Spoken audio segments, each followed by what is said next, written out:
So hello friends, welcome to my YouTube channel. जैसे कि हमने आपको बताया था कि इस चैनल पर हम जीपैट से रिलेटेड कोई भी इंफॉर्मेशन या फिर अपडेट सारी इस पर कवर किया करेंगे और साथ में ही जीपैट का सारा सब्जेक्ट के सभी टॉपिक्स हम कवर करने की कोशिश करेंगे।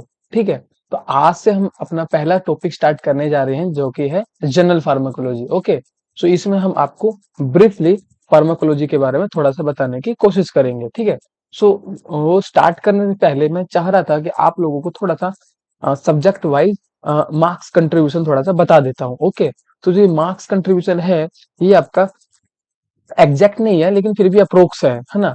तो जान देखते हैं। तो इसमें पहला जो हमारा मेजर सब्जेक्ट है that is pharmaceutics. Okay, so pharmaceutics में हमारे जो क्वेश्चंस की संख्या रहती है वो रहती है 38। ओके, यानी कि मार्क्स कंट्रीब्यूशन इसका हो गया 152 मार्क्स, क्योंकि एक क्वेश्चन 4 मार्क्स का रहता है। ठीक है, फार्मास्यूटिक्स के बाद हमारा जो अगला मेजर सब्जेक्ट आता है दैट इज फार्मास्यूटिकल केमिस्ट्री, है ना, फार्म केम। सो इसमें भी जो क्वेश्चंस रहते हैं हमारे वो अच्छे खासे आपको 38 क्वेश्चन देखने को मिल जाते हैं। तो जैसे कि मैंने आपको स्टार्टिंग में बताया था कि ये थोड़ा सा ऊपर नीचे हो सकता है। मान लो 38 लिखा हुआ है तो 39 हो, 40 हो, या 38 लिखा हुआ है तो 35 हो, लेकिन ऑन एन अप्रोक्स इतने आपको क्वेश्चन देखने को मिल जाते हैं। ठीक है, तो इसका भी आपका कंट्रीब्यूशन 152 मार्क्स का हो गया। देन उसके बाद जो हमारा मेजर सब्जेक्ट आता है दैट इज फार्माकोलॉजी। ओके, तो फार्माकोलॉजी में आपको क्वेश्चन देखने को मिल जाते हैं 28। ठीक, तो एक क्वेश्चन 4 मार्क्स का, तो टोटल हो गया आपका 112 मार्क्स का। ठीक, उसके बाद जो आपका नेक्स्ट जो सब्जेक्ट आता है दैट इज फार्माकोग्नोसी। तो फ्रेंड्स फार्माकोग्नोसी में अप्रोक्स 10 क्वेश्चन हम मान के चल सकते हैं। ठीक, तो इसमें आपका 40 मार्क्स का हो गया ये। और उसके बाद आपके एनालिसिस जो कि एक अलग से, जिसमें काफी क्वेश्चन, 4-5 क्वेश्चन आ जाते हैं, है ना। और तो उसको भी मिला के और अदर सब्जेक्ट्स के हमारे ये अदर सब्जेक्ट्स की अगर हम बात करें तो वो हो जाएगा 11, तो 44। तो इस तरह टोटल जो हमारा आएगा वो 500 मार्क्स का हमारा जीपैट का एग्जाम होता है। और क्वेश्चंस हमारे होते हैं 1 to 5। ओके, और अगर हम अभी 2022 की अगर हम कट ऑफ की बात करें तो वो हमारी कट ऑफ रही थी जनरल और ओबीसी की 137 आउट ऑफ 500। यानी कि जो कट ऑफ की अगर हम बात करें, अगर टॉपर की हम बात करें तो 300 के आसपास हमें देखने को मिल जाती है ना। 300 से 2021 में अगर हम बात करें तो एक लड़के के 359 भी आए थे। तो ये 300 के आसपास हमको देखने को मिल जाती है। और कट ऑफ जो हमारी जाती है वो अभी 2022 में 137 रही थी। ओके, सो हेलो फ्रेंड्स, सो हम अपना आज का टॉपिक स्टार्ट करते हैं that is general pharmacology. Okay, तो सबसे पहले हम फार्माकोलॉजी की डेफिनेशन जानने की कोशिश करते हैं। तो फार्माकोलॉजी जो है वो दो शब्दों से मिलकर बना हुआ है। एक ग्रीक वर्ड होता है जिसका फार्माकोन, जिसका मतलब होता है ड्रग। ठीक, और दूसरा लॉजी जिसका मतलब आप जानते हो दैट इज साइंस या फिर स्टडी। ओके, तो फार्माकोलॉजी क्या है? वो साइंस है जो कि डील करती है ड्रग्स के साथ। Okay, it is the science that deals with the drug, जिसमें हमें ड्रग्स के बारे में जानने को मिलता है कि ड्रग्स का मैकेनिज्म ऑफ एक्शन क्या है, मतलब वो ड्रग काम कैसे करती है, बॉडी उसका कैसे रिस्पॉन्ड करती है। तो वो सारी की चीजें हम फार्माकोलॉजी में हमें जानने को मिलती है। ओके, और ये जो ड्रग शब्द है ये आया है आपका another word which that is drogue, जिसका मतलब होता है ड्राई हर्ब। ओके, तो इससे हमें ये इंडिकेशन मिलता है कि पहले क्या होता था, जितनी भी जो मेडिसिन वगैरह या थेरेप्यूटिक यूजेस वगैरह जो होते थे वो प्लांट से ही जो प्लांट का जो पार्ट होता था, लीव्स हो गया, रूट्स हो गई, बार कोई, वहां से हम यूज करते थे ना। तो जो वो ड्राई हर्ब्स जो होती थी वहां से शब्द निकला हमारा ड्रोग, जिसका मतलब होता है और जहां से बना ड्रग, है ना। तो ये हम आपको थोड़ा सा ब्रीफ बताना चाह रहे थे कि फार्माकोलॉजी का क्या मतलब होता है। ठीक, तो सो फ्रेंड्स फार्माकोलॉजी की जो मेन जो ब्रांच, फार्माकोलॉजी की जो मेजर मेजर जो ब्रांचेज है ना, जैसे कि आपका फार्माको काइनेटिक हो गया, फार्माको फार्माको काइनेटिक हो गया, और फार्माको डायनेमिक हो गया, फार्माको डायनामिक। तो ये दो जो ब्रांच है इसकी मोस्ट इंपोर्टेंट ब्रांच है। उसके अलावा इसकी वैसे फार्माकोथेरेप्यूटिक, कीमोथेरेपी, काफी और भी ब्रांचेस है, लेकिन जो मेन जो ब्रांच है वो हमारी है ये दो, फार्माकोकाइनेटिक और फार्माकोडायनामिक। तो इनका हम थोड़ा सा मतलब जानने की कोशिश करते हैं कि जो फार्माकोकाइनेटिक है इसका क्या मतलब होता है। तो फार्माकोकाइनेटिक का मतलब होता है कि what body does with the drug, कि बॉडी क्या करेगी ड्रग के साथ। मान लो हम कोई ड्रग इनटेक करते हैं, कोई ड्रग किसी भी ड्रग का एडमिनिस्ट्रेशन होता है हमारी बॉडी के अंदर, है ना।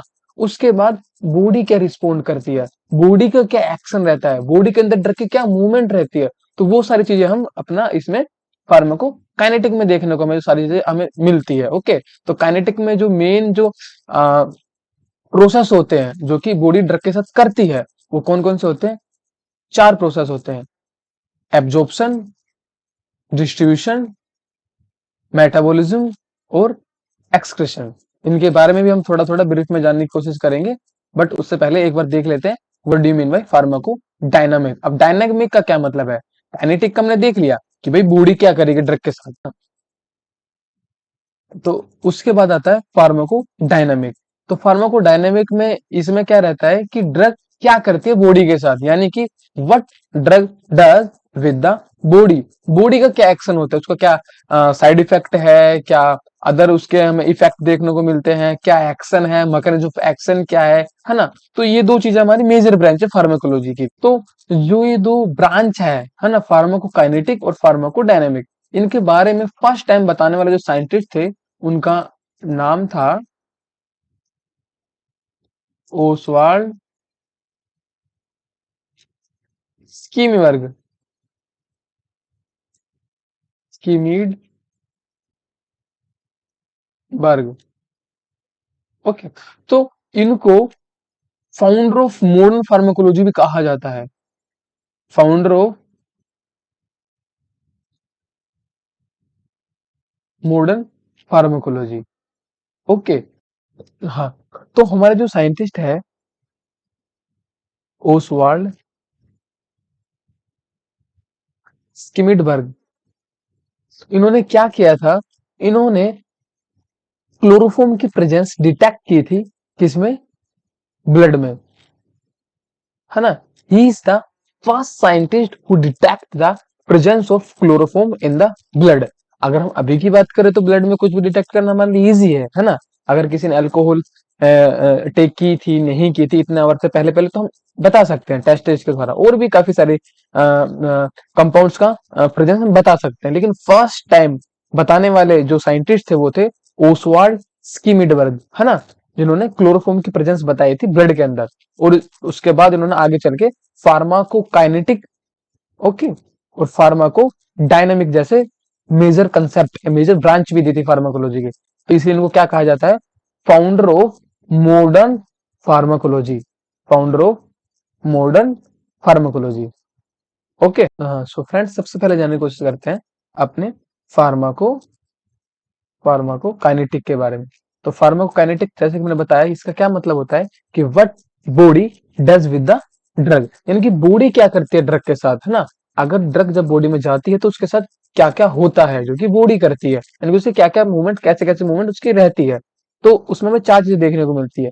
फर्स्ट इज एब्जॉर्प्शन,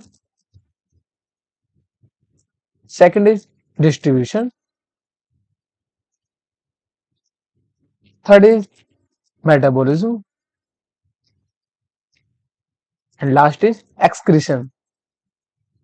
ओके, तो ये चार चीजें हमें देखने को मिलती है। तो इनके बारे में थोड़ा थोड़ा हम समझने की कोशिश करते हैं कि एब्जॉर्प्शन का क्या मतलब होता है, डिस्ट्रीब्यूशन का क्या मतलब होता है, मेटाबॉलिज्म का क्या मतलब होता है, और एक्सक्रीशन का क्या मतलब होता है। तो एब्जॉर्प्शन में यानी कि ड्रग का एब्जॉर्प्शन कैसे होगा, ठीक।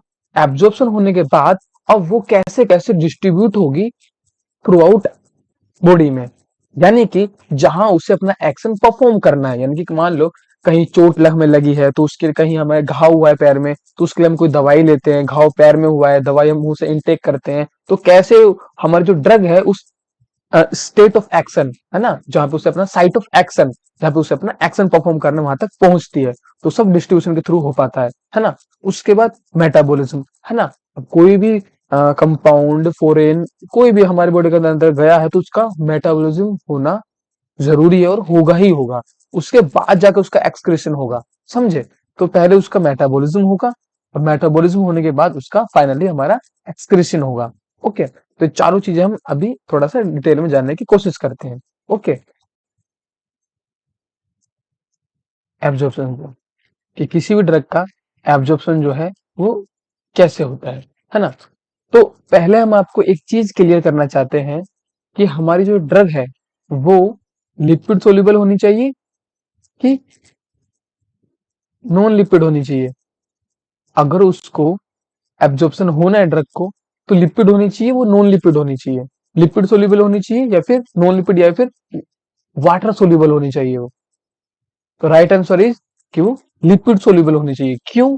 क्योंकि हमारी जो सेल्स है उनकी जो सेल्स वॉल है वो किससे मिलकर बनी होती है? फोस्फोलिपिड, जो कि लिपिड से बनी होती है। लिपिड बाइलेयर होती है ना? सो हमारा एक साइंस में रूल है, लाइक डिजोल्व लाइक, एक थंब रूल है। सो लिपिड को क्रॉस करने के लिए हमारा जो ड्रग का जो नेचर है वो लिपिड होना जरूरी है। ओके, सो अगर हमारा हम चाहते हैं कि हमारी जो ड्रग है वो अच्छे से एब्जॉर्ब हो जाए तो उसका कैसा होना जरूरी है? उसका नेचर वो लिपिड सोल्यूबल होनी जरूरी है। ओके, और सेकंड थिंग, लिपिड सोल्यूबल के बाद सेकंड थिंग ये है, अब हमारी जो ड्रग है वो लिपिड सोल्यूबल कब होगी? जब वो आयनाइज स्टेट में होगी तब, कि अनआयनाइज स्टेट में होगी तब? तो इसका राइट आंसर है कि जब कोई भी ड्रग अनआयनाइज स्टेट में होगी तो ही वो लिपिड सोल्यूबल होगी। अगर वो आयनाइज स्टेट में होगी तो वो वाटर सोल्यूबल होगी। ठीक, यानी कि कोई भी हमारा सोल्ट है ना? अगर हम उसमें वाटर में डालते हैं और वो डिसोसिएट हो जाता है ना? और डिसोसिएट होने के बाद वो इजीली डिसोल्व हो जाता है ना? तो फिर वो वाटर में सोल्यूबल होगी। लेकिन अगर वो डिसोसिएट नहीं होता है, वो अनआयनाइज फॉर्म में रहता है, तो फिर वो लिपिड सोल्यूबल होगी।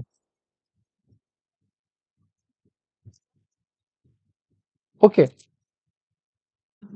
एब्जॉर्प्शन ना, तो एब्जॉर्प्शन अगर मान लो वो हमारा स्मॉल इंटेस्टाइन से हो रहा है, यानी कि हमारी जो ड्रग है वो स्मॉल इंटेस्टाइन से कैपिलरीज के थ्रू जब ब्लड में पहुंचती है ना? तो उसका लिक्विड सोल्यूबल होना जरूरी है, यानी कि उस ड्रग का अनआयनाइज फॉर्म में होना जरूरी है। लेकिन जब वो एक बार ब्लड स्ट्रीम में पहुंच गई तो वहां पे ड्रग का आयनाइज फॉर्म में होना जरूरी है, यानी कि वाटर सोल्यूबल होना जरूरी है। क्यों? ताकि ब्लड में अच्छे से डिजोल्व हो सके, और ब्लड में अच्छे से डिजोल्व होगी तभी तो ब्लड के थ्रू अदर बॉडी पार्ट्स तक, ऑर्गन तक या फिर साइट ऑफ एक्शन तक पहुंच पाएगी, है ना?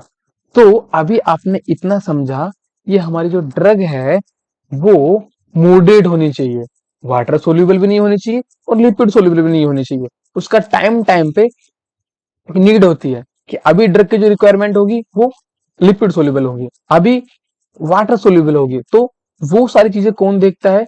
हमारी बॉडी के जो मैकेनिज्म होते हैं, प्रोसेस होते हैं, और इसके साथ ही ड्रग की जो बनावट होती है ना, वो भी मैटर करती है ना?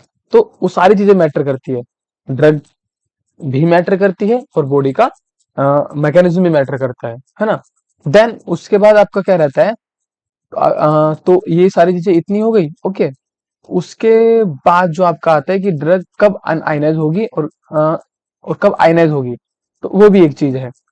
तो उसके लिए हम आपको भी, हाँ, सो आपको पता होगा कि एसिड और जब बेस साथ में होते हैं तो वो वहां पे आयनाइजेशन होता है, यानी कि अगर हम एसिड को बेस में डालेंगे तो आयनाइजेशन हमारा हो जाएगा। लेकिन जब एसिड ड्रग को एसिडिक ड्रग को अगर हमारा एसिडिक इन्वायरमेंट मिलेगा तो वहां पर हमारी जो ड्रग क्या रहेगी? वो अनआयनाइज स्टेट में रहेगी, है ना? उसी प्रकार बेसिक जो हमारी जो ड्रग रहेगी उसको अगर हम बेसिक इन्वायरमेंट देंगे तो ड्रग क्या रहेगी? हमारी अनआयनाइज स्टेट में रहेगी। ठीक, सो ये हम किस लिए आपको बता रहे हैं? ये हम आपको इसलिए बता रहे हैं कि हमारा जो स्टमक का, हाँ, हमारा जो स्टमक का इन्वायरमेंट होता है वो होता है एसिडिक, ठीक। और हमारे जो इंटेस्टाइन का इन्वायरमेंट होता है वो होता है बेसिक, ठीक। अब हमारी जो एसिडिक ड्रग होगी जिनका नेचर क्या होगा एसिड, तो वो कहां से एब्जॉर्ब होगी स्टमक के थ्रू। और ऐसी ड्रग जो हमारी बेसिक नेचर की होगी वो कहां से एब्जॉर्ब होगी इंटेस्टाइन के थ्रू। क्यों? क्योंकि इंटेस्टाइन का जो पीएच होता है वो बेसिक होता है, ठीक, 5 to 7 अप्रोक्स। और स्टमक का जो पीएच होता है वो होता है अप्रोक्स 1 to 3 पीएच, ठीक। तो जो एसिडिक ड्रग होगी, फॉर एग्जाम्पल एस्प्रिन, जो कि एसिडिक ड्रग है जो कि स्टमक से हमारी एब्जॉर्ब होगी, ठीक। और बेसिक ड्रग का अगर हम एग्जांपल है दैट इज मोर्फिन, ठीक, जो कि हमारी इंटेस्टाइन से एब्जॉर्ब होगी। और ऐसा क्यों? क्योंकि एसिडिक ड्रग एसिडिक एनवायरनमेंट में ही क्या रहेगी अनआयनाइज फॉर्म में रहेगी, और अनआयनाइज फॉर्म में रहेगी तो ही वो लिपिड को क्रॉस कर पाएगी, है ना। क्योंकि हमारी जो स्टमक की जो वोल्स है ना, वो भी तो लिपिड से बनी हुई।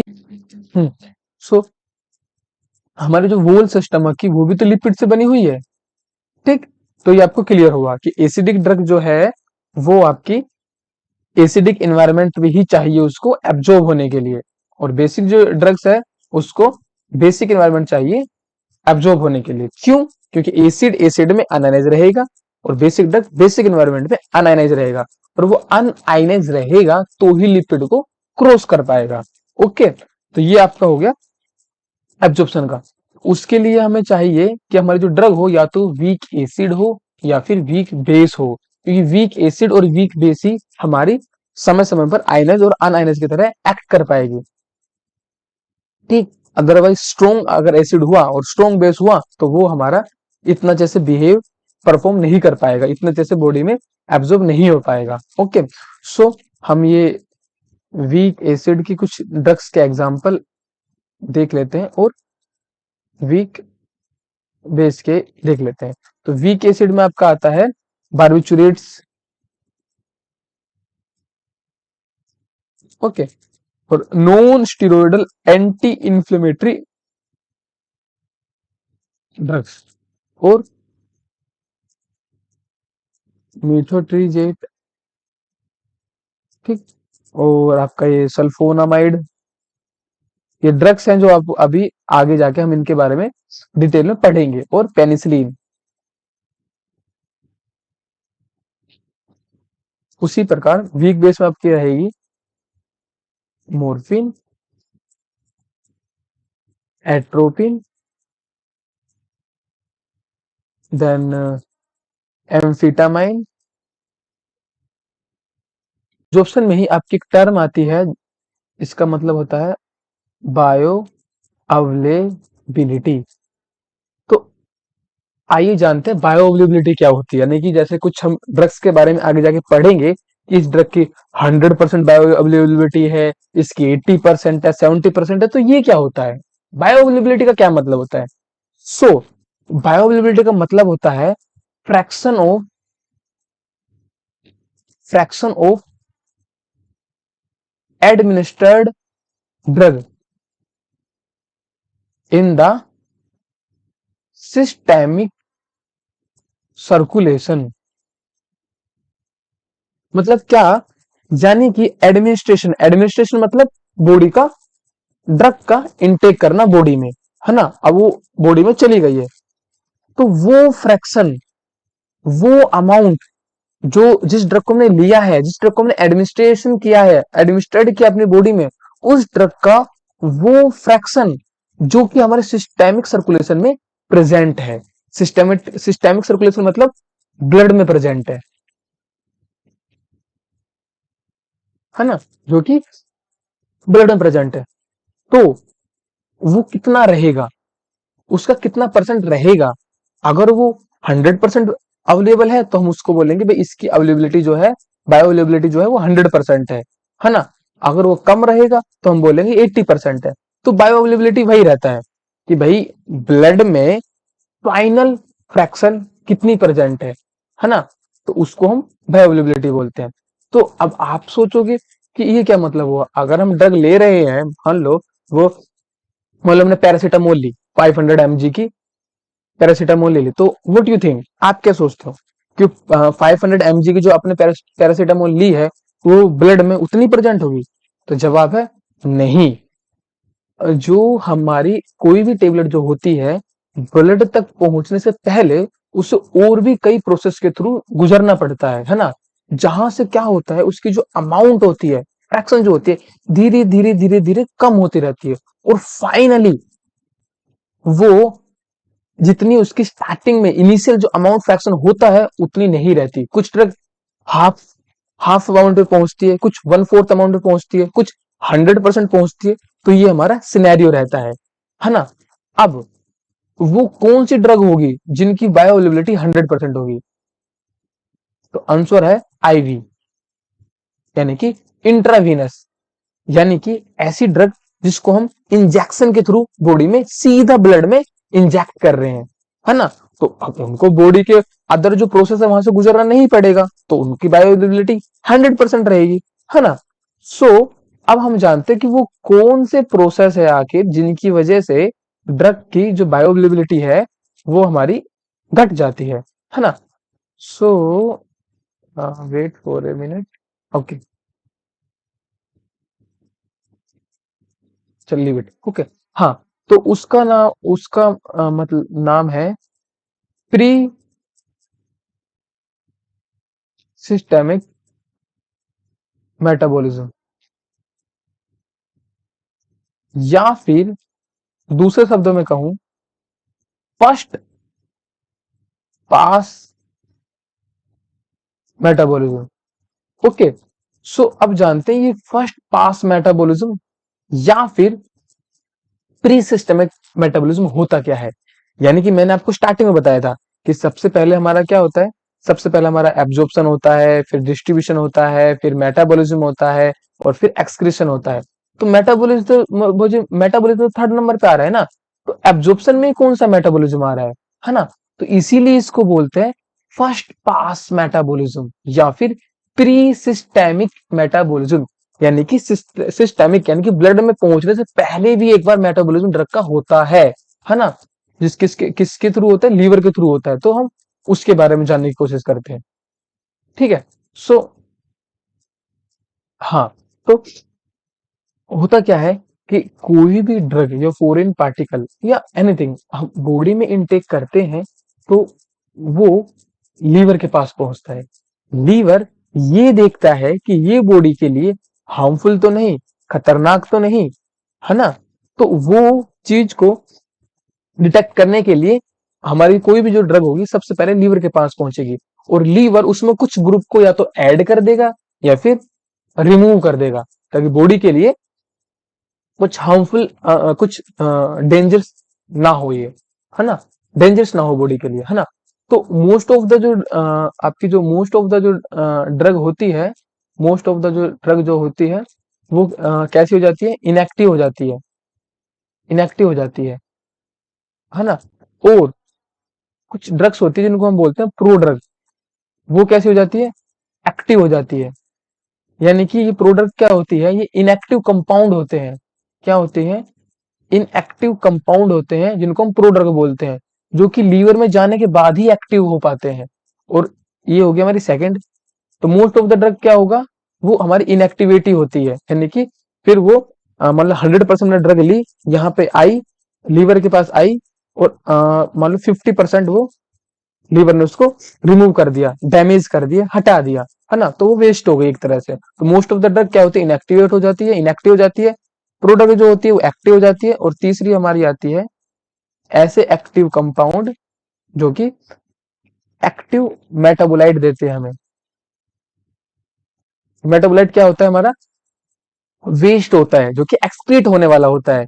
वो एक्सक्रीट किस कौन से केस में होगा, हमारे इस केस में होगा, जो कि एक्सक्रीट हो जाएगा, जिसका कोई यूज नहीं है, इनएक्टिव है ये। लेकिन थर्ड जो हमारी कैटेगरी की जो ड्रग्स होती है जो कि एक्टिव कंपाउंड होते हैं, जिनका जो मेटाबोलाइट होता है वो भी एक्टिव होता है ना। उसकी भी हम एग्जांपल्स देखेंगे। तो इस केस में एक्सक्रीट नहीं होगा बल्कि अपना एक्शन परफॉर्म करेगा। और प्रोडक्ट क्या होती है, ये इनएक्टिव कंपाउंड होते हैं जो कि एक्टिव एक्टिव में कन्वर्ट हो जाते हैं। ओके, तो आइए जानते हैं कुछ एग्जांपल्स ऐसी drugs with having high first pass metabolism, यानी ऐसी ड्रग्स जिनका फर्स्ट पास मेटाबॉलिज्म बहुत ज्यादा हाई होता है, यानी कि हम एक पर्टिकुलर अमाउंट में लेते हैं और बहुत ज्यादा हमारी डिग्रेड हो जाती है, वेस्ट हो जाती है। तो ऐसी कौन कौन सी ड्रग्स है? तो उसके लिए हमारी एक छोटी सी ट्रिक है। क्या है? Nitrates having large pre systemic large pre systemic metabolism. ठीक है, ये हमारी एक छोटी सी ट्रिक है। इस हम ड्रग्स का नाम याद करेंगे। पहली है नाइट्रेट्स, दूसरी हमारी है हाइड्रोकोर्टिसोन हाइड्रो हाइड्रोकोर्टिसोन, तीसरी हमारी लिग्नोकेन, अगली है हमारी propanol propranolol, then salbutamol salbutamol, after that morphine. Okay, तो ये कुछ हमारी ड्रग्स है जिनका फर्स्ट पास मेटाबॉलिज्म बहुत ज्यादा हाई होता है। ठीक, तो next okay, now move with the next topic. Next process is distribution. Okay, so as I told you, the major process in pharmacokinetic, absorption, distribution, metabolism. So today we will do these three. In my next video, I will complete the remaining process. Okay. So absorption our complete. Now let's discuss our distribution. So आती है इसका मतलब volume of distribution, जिसको हम short में VD भी बुलाते हैं। ठीक है, इसका फॉर्मूला होता है administered dose divided by concentration of drug in plasma, जिसको हम सी नोट से डिनोट करते हैं, इसको आईवी से। ठीक, यानी कि एडमिनिस्टर्ड ड्रग या dose divided by concentration of drug in plasma. ठीक, तो इसको थोड़ा सा समझने की कोशिश करते हैं। अब ध्यान से सुनो, किसी भी ड्रग का साइट ऑफ एक्शन में जाने के लिए क्या जरूरी रहेगा? उसका ब्लड में रहना ज्यादा जरूरी है या फिर टिश्यू में रहना ज्यादा जरूरी है? तो राइट आंसर इज टिश्यू में रहना जरूरी है। यानी कि कोई ड्रग हमारी ब्लड स्ट्रीम में तो है, लेकिन ब्लड स्ट्रीम के बाद अब वो ड्रग सेल्स को क्रॉस नहीं कर पा रही है ना। अदर जो टिश्यू है, बॉडी के डिफरेंट डिफरेंट जो पार्ट्स है, जो टिश्यूज हैं, वहां तक नहीं पहुंच पा रही है, सिर्फ ब्लड में है, सिर्फ प्लाज्मा में ही है। तो ऐसी ड्रग जो है हमारी किसी काम की नहीं रहेगी। तो ड्रग का साइट ऑफ एक्शन पे जाने के लिए जरूरी है, या उसका एक्शन परफॉर्म करने के लिए जरूरी है कि वो टिश्यू में पहुंचे। ठीक, तो अगर किसी ड्रग का वॉल्यूम ऑफ डिस्ट्रीब्यूशन ज्यादा है, डिस्ट्रीब्यूशन का क्या मतलब होता है? बांटना, बटना, विभाजन होना, है ना। तो अगर किसी ड्रग का वॉल्यूम ऑफ डिस्ट्रीब्यूशन ज्यादा है, यानी कि वो टिश्यू में ज्यादा से ज्यादा अवेलेबल है ना, लेकिन साथ में ही वो कम प्रेजेंट है अमाउंट में ब्लड के अंदर, यानी कि प्लाज्मा के अंदर। ओके, तो अगर किसी ड्रग का वॉल्यूम ऑफ डिस्ट्रीब्यूशन ज्यादा, तो ओके, ब्लड स्ट्रीम। ओके, और ये हमारा हो गया VD, volume distribution. Volume of distribution ज्यादा तो ब्लड स्ट्रीम में वो ड्रग हमारी कम रहेगी। ठीक है, साथ में तो ब्लड में वो कम रहेगी और टिश्यू में हमको वो ड्रग डिस्ट्रीब्यूशन उसका ज्यादा होगा। बस ये तीन ही बातें मैंने बताई, तीसरी और कोई बात नहीं बताई। कि वॉल्यूम ऑफ डिस्ट्रीब्यूशन किसी ड्रग का ज्यादा है तो इसका क्या मतलब है? टिश्यू में उसकी अवेलेबिलिटी ज्यादा रहेगी, ब्लड में यानी कि प्लाज्मा में उसकी अवेलेबिलिटी कम रहेगी, एक दूसरे के वाइस वर्सा रहेगी। अगर प्लाज्मा में कोई ड्रग ज्यादा अवेलेबल है, इसका मतलब टिश्यू में वो ड्रग कम अवेलेबल रहेगी। ठीक, ओके, सॉरी, ओके, हाँ।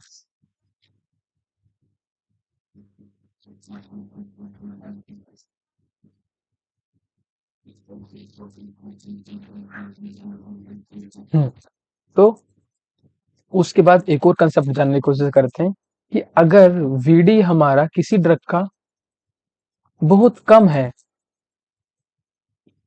यानी कि वो ड्रग जो है टिश्यू में भी कम है और प्लाज्मा में वो ड्रग ज्यादा है, तो इसका मतलब कुछ ऐसा है कि जो हमारे ड्रग को प्लाज्मा में रोके रख रही है ना। तो वो होते हैं हमारे प्लाज्मा में पाए जाने वाले प्रोटीन्स, है ना। तो ड्रग क्या होती है, इन प्रोटीन्स के साथ बाइंड हो जाती है, कंजुगेशन फॉर्म कर लेती है ना।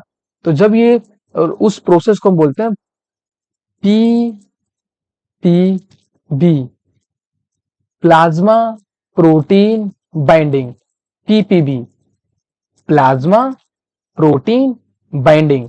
तो किसी ड्रग का अगर वीडी कम है ना, और वो टिश्यू में भी कम है, ठीक, लेकिन प्लाज्मा में ज्यादा है, तो ऐसी ड्रग की प्लाज्मा प्रोटीन बाइंडिंग भी ज्यादा होगी, है ना।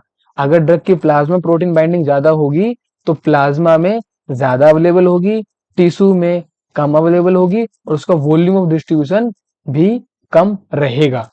समझे? अब आपको इतना भी क्लियर हुआ होगा। अब बढ़ते हैं अपने अलग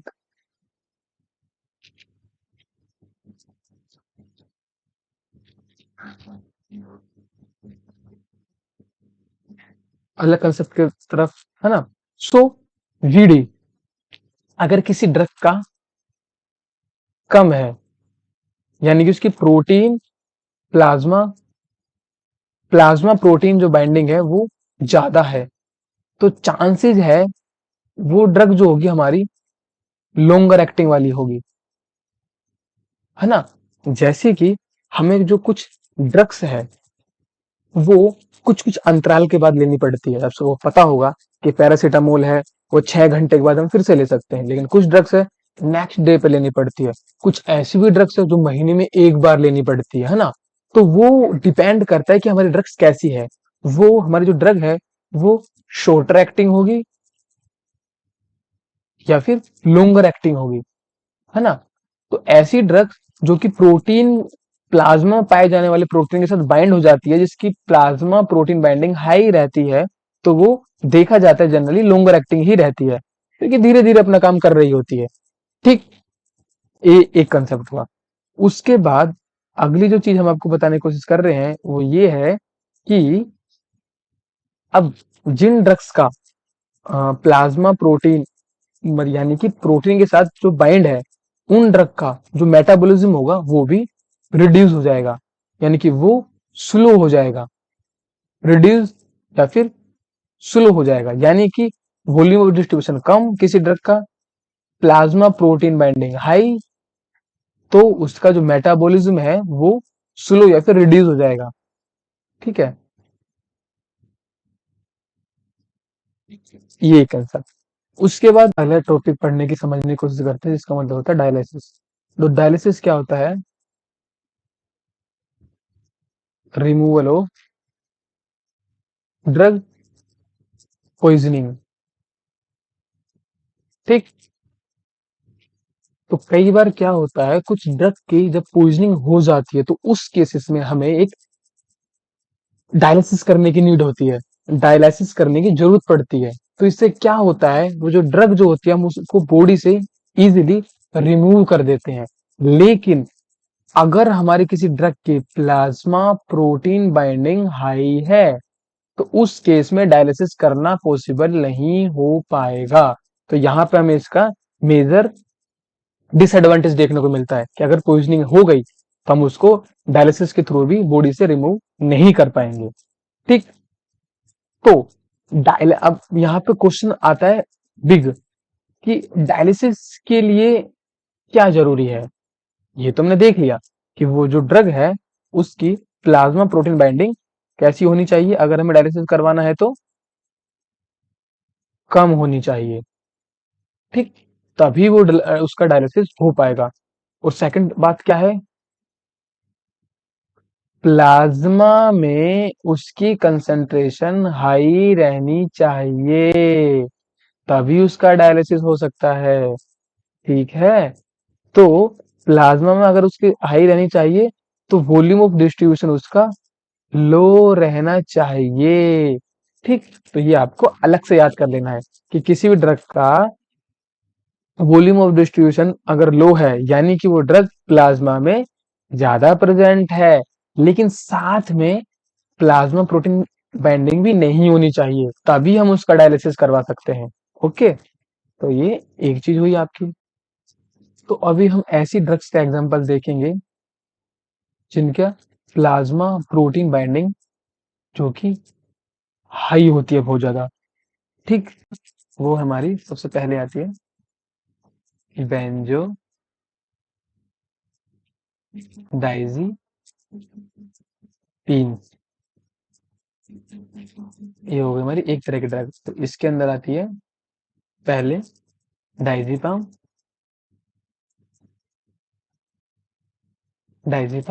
देन उसके बाद क्लोर डाइजीपोक्साइड, देन मिडाजोलम, ठीक। दूसरी कैटेगरी की जो ड्रग है वो है हमारी chlorpropamide, after that third cyclosporin, cyclosporin, after that लियोक्सिटीन,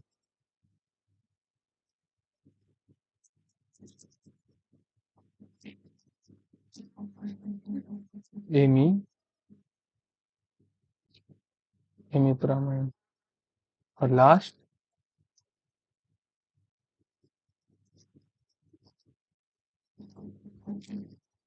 वीरापामिल, और then warfarin. So these are the drugs which having high plasma protein binding. अभी देखते हैं हम ऐसी ड्रग जिस जिस केसेस में हमें डायलिसिस को अवॉइड करना चाहिए, ठीक है। Dialysis is not effective in poisoning. तो इसके लिए जो ट्रिक है वो है अवॉइड डायलिसिस, अवॉइड डायलिसिस। तो इससे हो जाएगा हमारा एम्फेटामाइन, एम्फेटामाइन। वी से हो जाएगा हमारा वीरापामिल, ओ से हमारा हो जाएगा ऑर्गेनो फॉस्फेट और ओपियोइड्स। आई से हमारा हो जाएगा इमिप्रामाइन, इमिप्रामाइन। और डी से हमारा हो जाएगा डिजिटालिस। और फाइनली डायलिसिस हमारा हो जाएगा diazepam. Okay, so these are the drugs. So इनमें हमें क्या करना चाहिए, डायलिसिस को अवॉइड करना चाहिए, ठीक। यानी कि इन ड्रग्स का हम डायलिसिस नहीं कर सकते। क्यों? क्योंकि यहाँ तो दो चीजें हमें देखने को मिलेगी, या तो प्लाज्मा प्रोटीन बाइंडिंग बहुत ज्यादा हाई होगी तो उस केसेस में भी डायलिसिस नहीं हो सकता, या फिर वॉल्यूम ऑफ डिस्ट्रीब्यूशन हाई होगा, उस केसेस में भी नहीं किया जा सकता डायलिसिस। क्योंकि जब ड्रग्स का वॉल्यूम ऑफ डिस्ट्रीब्यूशन हाई होगा यानी कि प्लाज्मा में वो कम कंसेंट्रेशन में प्रेजेंट होगी। ओके, सो इसमें सिर्फ इतना ही था आपका, है ना। सो डियर फ्रेंड्स, अब लास्ट में हम फाइनली बात करते हैं अपने मेटाबॉलिज्म की, ठीक है। इसे थोड़ा चेंज कर लेते हैं हम, ठीक है। मेटाबॉलिज्म की तो हमने एब्जॉर्प्शन हमने देख लिया, डिस्ट्रीब्यूशन हमने देख लिया, अब फाइनली देखते हैं लास्ट पार्ट इस वीडियो का, मेटाबॉलिज्म। तो मेटाबॉलिज्म में हमने आपको थोड़ा सा pre systemic pre systemic metabolism और हमारा फर्स्ट पास मेटाबॉलिज्म में थोड़ा सा आपको हल्का सा बताया था। फर्स्ट पास मेटाबॉलिज्म में हमने आपको ऑलरेडी थोड़ा सा बताया था कि 3 कैटेगरी की जो ड्रग होती है हमारी, पहली वो जो मोस्ट ऑफ द जो ड्रग्स के साथ जो होता है, यानी कि वो इनएक्टिव हो जाती है, उसके बाद में उनका एक्सक्रीशन होने वाला होता है। सेकेंडली वो जिनका जो कि प्रोड्रग होती है ना? और फाइनली वो जो कि एक्टिव होती है, उनका जो मेटाबोलाइट होता है वो भी एक्टिव होता है ना? अब इसमें जो फेज होते हैं मेटाबॉलिज्म में, ये मेटाबॉलिज्म जो है हमारा लीवर में परफॉर्म होता है ना? सो ड्रग का जो ड्रग का जो थोड़ा थोड़ा पार्ट रिमूव हो रहा होता है या वेस्ट हो रहा होता है, वो डिफरेंट डिफरेंट पार्ट्स में हो रहा होता है। यानी कि जब हम किसी बॉडी ड्रग का इनटेक करते हैं तो कुछ अमाउंट हमारी माउथ में रह जाती है, कुछ फिर जब जीआईटी में ट्रेवल करती है तो फिर कुछ वहां रह जाती है, और फाइनली लीवर में, और इस तरह से वो जो ड्रग है उसका जर्नी रहती है ना? लेकिन जो सबसे ज्यादा हाईएस्ट उसका मेटाबॉलिज्म जो होता है वो हमारा लीवर में ही देखने को मिलता है ना? तो फिर क्या होता है, तो यहाँ पे जो मेटाबॉलिज्म होता है वो 2 फेज़ में टेक्स प्लेस होता है, 2 फेजेज़ में होता है ना? तो हम बात कर लेते हैं फेज़ 1 की और फेज़ 2 की, ठीक है? इसको थोड़ा-सा हम रब कर देते हैं। तो पहले हम बात करते हैं फेज़ 1 की। तो फेज़ 1 में हमारी जो मेजर जो रिएक्शंस होती है, वो होती है, पहली जो रिएक्शन है वो है ऑक्सीडेशन, ठीक? दूसरी है रिडक्शन, ठीक? और तीसरी है हमारी हाइड्रोलाइसिस। ये हमारी मेजर रिएक्शंस है। इनमें भी जो ऑक्सीडेशन है उसमें हमें 3 चीजें देखने को मिलती है। पहला हाइड्रोक्सिलेशन, जिसमें हमारा ड्रग के साथ OH ग्रुप ऐड हो जाता है। दूसरा है डी एल्काइलेशन, यानी कि ड्रग से एल्काइल ग्रुप रिमूव हो जाता है। उसके बाद है डीएमिनेशन।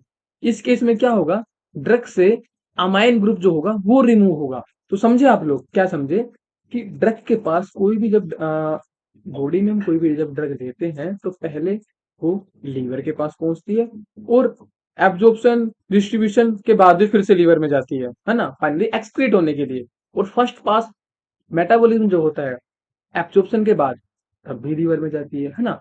तो वहां पे लीवर क्या करता है, लीवर को आप ऐसे समझो एक बूढ़ी गार्ड के तौर पे, गार्ड क्योंकि देख रहा है कि जो भी फॉरेन पार्टिकल कंपाउंड बॉडी में आ रहा है ये कहीं हार्मफुल तो नहीं, डेंजरस तो नहीं। तो ये क्या करता है उसको बॉडी में, ताकि अच्छे से वो बॉडी को हार्म ना करे, तो उसलिए उसकी काट छाट करता है। कुछ ग्रुप रिमूव करना होगा तो रिमूव कर देगा, ऐड करना होगा तो ऐड कर देगा। उसको मतलब नहीं है कि इसके बाद जो हमारी ड्रग है वो एक्टिव रहेगी ना नहीं रहेगी, डीएक्टिवेट हो जाएगी, वेस्ट हो जाएगी, उसको को नहीं मतलब है। वो बॉडी की अवेलेबिलिटी के हिसाब से उसमें जो प्री डिफाइन जो फिट है ऑलरेडी, लीवर के जो फेजेस हैं उनमें जो है ऑलरेडी इनबिल्ट क्वालिटी है जो बॉडी की, उसके अकॉर्डिंग उसमें वो कट उसको काट छाट करता है। यानी कि ऑक्सीडेशन करेगा, जैसे फेज 1 है हमारा, ऑक्सीडेशन होगा, रिडक्शन होगा, हाइड्रोलाइसिस होगा, ओके। और ऑक्सीडेशन में क्या क्या है हमारा, हाइड्रोक्सिलेशन है, डी एल्केलेशन है और डीएमिनेशन है। तो फेज 1 में जो एंजाइम यहाँ पे रिस्पॉन्सिबल होते हैं वो होते हैं माइक्रोसोमल, माइक्रोसोमल एंजाइम भी होते हैं, और नॉन माइक्रोसोमल एंजाइम भी होते हैं, है ना? अब माइक्रोसोमल का क्या मतलब होता है, माइक्रोसोमल का मतलब बेसिकली कुछ नहीं, जो कि माइन्यूट सेल स्ट्रक्चर्स होते हैं, माइन्यूट, बहुत माइन्यूट, है ना? और एंजाइम का मतलब क्या, एंजाइम तो आप लोग जानते हो, एक बायोलॉजिकल सबस्ट्रेट होता है जो कि किसी भी रिएक्शन में एज ए कैटलिस्ट के तौर पे यूज होता है ना? तो वो सब, तो ये हो गया हमारा फेज 1। ये हमारा फेज 2 जो कि मेटाबॉलिज्म का एक फेज है जो कि लीवर में होता है। फेज 1 आपने देख लिया, ये हमारा फेज 2। तो फेज 2 में हमारा माइक्रोसोमल एंजाइम वाली रिएक्शन और नॉन माइक्रोसोमल, माइक्रोसोमल वाली और नॉन माइक्रोसोमल एंजाइम वाली रिएक्शन। तो माइक्रोसोमल में आपकी जो मोस्ट इंपॉर्टेंट है और मैं कहूं मोस्ट कॉमन रिएक्शन है ना, फेज 2 की, वो क्या है, ग्लूक्यूरोनाइड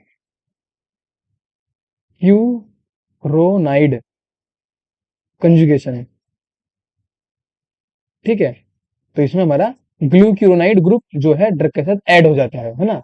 इसका जो स्ट्रक्चर है तो काफी लेंदी रहता है, आप देख लेना बाद में या मैं बता दूंगा आने वाली वीडियोस में। अभी फिलहाल इतना ही जानो, है ना। जो कि फेज 2 की मोस्ट इंपोर्टेंट और मैं कहूँ मोस्ट कॉमन रिएक्शन है ग्लूक्यूरोनाइड कंजुगेशन, जो कि microsomal enzyme as a catalyst का काम करता है ना।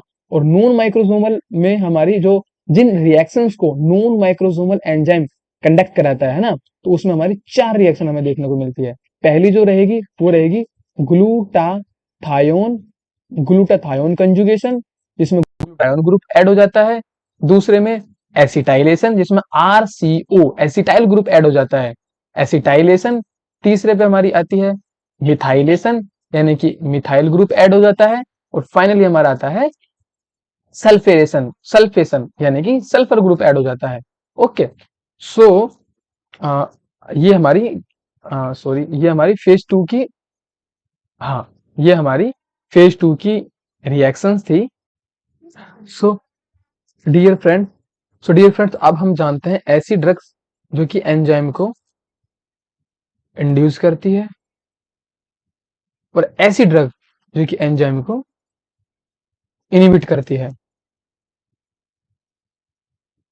यानी कि एंजाइम इनिबिटर्स। तो कहने का मतलब क्या है कि कुछ पर्टिकुलर टाइप्स के एंजाइम जो कि बॉडी में पाए जाते हैं, जिनका एक पर्टिकुलर स्पेसिफिक फंक्शन होगा बॉडी में, है ना।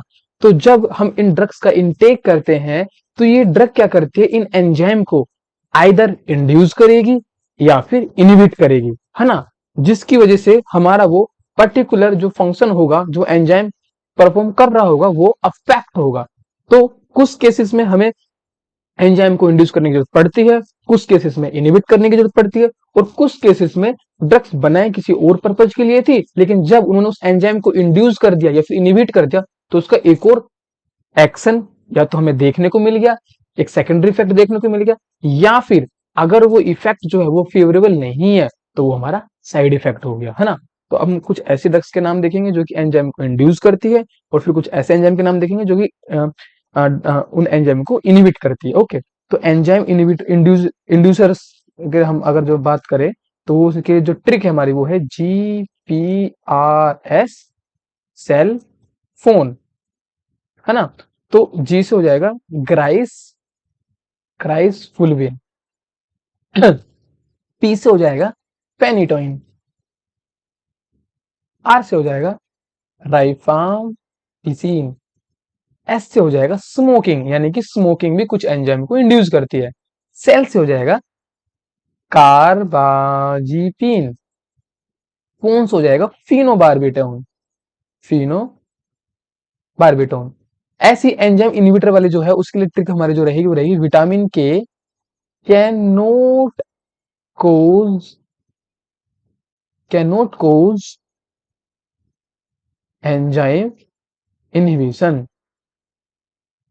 तो विटामिन से यहां आ जाएगा वालप्रोएट, के से आ जाएगा कीटोकोनाजोल, कैन नॉट से आ जाएगा साइमेटिडीन, कोस से आ जाएगा सिप्रोफ्लोक्सासिन,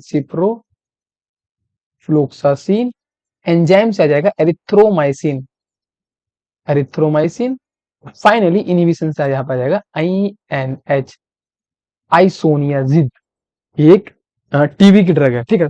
तो इनके बारे में पढ़ेंगे अपकमिंग क्लासेस में, ठीक है। सो ये हमारा हो जाता है मेटाबॉलिज्म तक, है ना। इसके बाद आपका क्या रह गया, एक्सक्रीशन रह गया, और फाइनली हमारा जो कि मेजर मतलब सेपरेट बिग टॉपिक है वो है फार्माकोडायनामिक। तो हमारे काइनेटिक में इतना ही था, एक्सक्रीशन रहता है वो हम अगली वीडियो में देखेंगे, और डायनामिक भी हम अगली वीडियो में देखेंगे। तो दिस इज व्हाट कि बॉडी क्या करती है ड्रग के साथ। Okay, thank you.